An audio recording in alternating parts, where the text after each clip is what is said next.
आरक्षणावरून जरांगेंसह लक्ष्मण हाकेंचंही आंदोलन सुरू आहे। मात्र अंतरवली सराटीकडे जाण्याचा मार्ग हाकेंच्या आंदोलन स्थळाच्या समोरूनच आहे। त्यामुळे दोन्ही बाजूने घोषणाबाजी झाल्यानं वडीगोद्रीत तणाव निर्माण झालाय। पाहूयात।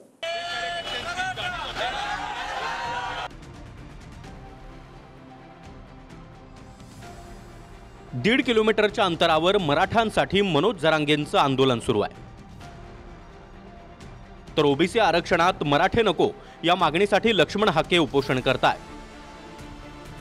त्याच दरम्यान मराठा आणि ओबीसी आंदोलक आमने सामने आले।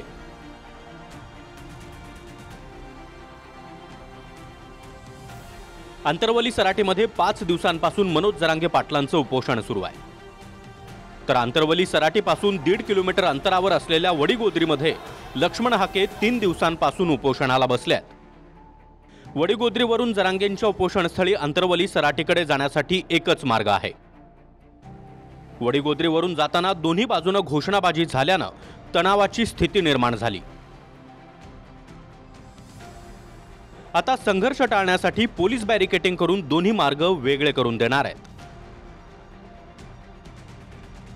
मला असं वाटतं की प्रत्येक समाजाला आपल्या मागण्यांकरता आंदोलन करण्याचा अधिकार आहे, पण हे करत असताना कुठेही हिंसा होणार नाही, दोन समाज एकमेकांसमोर येणार नाही, समाजात तेढ निर्माण होणार नाही, समाजामध्ये कुठली हिंसा होणार नाही, याची दक्षता ही त्या समाजाच्या नेत्यांनी किंवा जे आंदोलन करतात त्यांनी घेतली पाहिजे। आमचा कुठलाही कार्यकर्ता काही बोलला नाही, पण ज्यावेळी रॅलीने येऊन जर अर्वाच्य भाषेत जर इथं घोषणाबाजी होणार असेल तर आमची लोक कशी गप्प बसतील?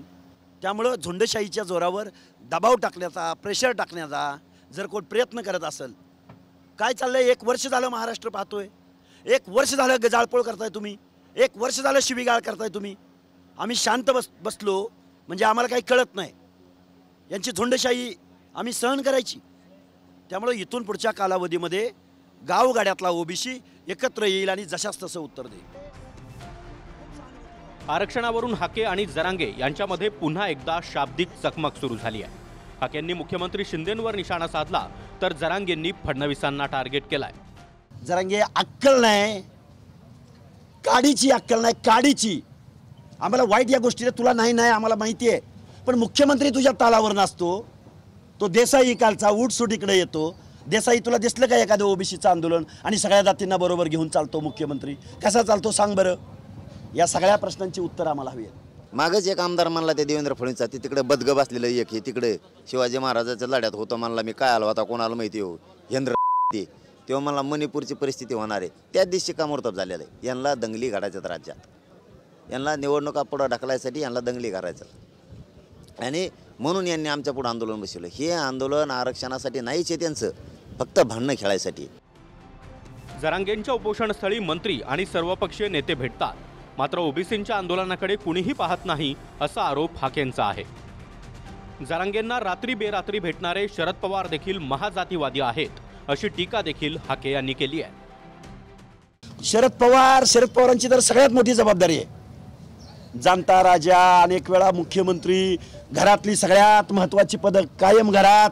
जरांगे पाटलांकडे रात्री अपरात्री येऊन पवार फॅमिली भेटते, पण ओबीसीच्या आरक्षणाबद्दल एकदाही पवार फॅमिली कुठेही जाताना दिसून येत नाही।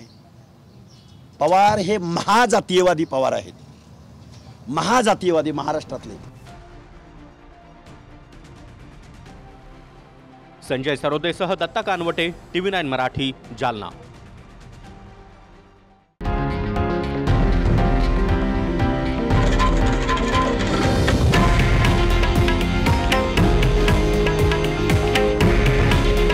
हे आहे देशातील नंबर 1 न्यूज नेटवर्क आणि आपण पाहत आहात TV9 मराठी। काळजी तुमची, हित महाराष्ट्राचं।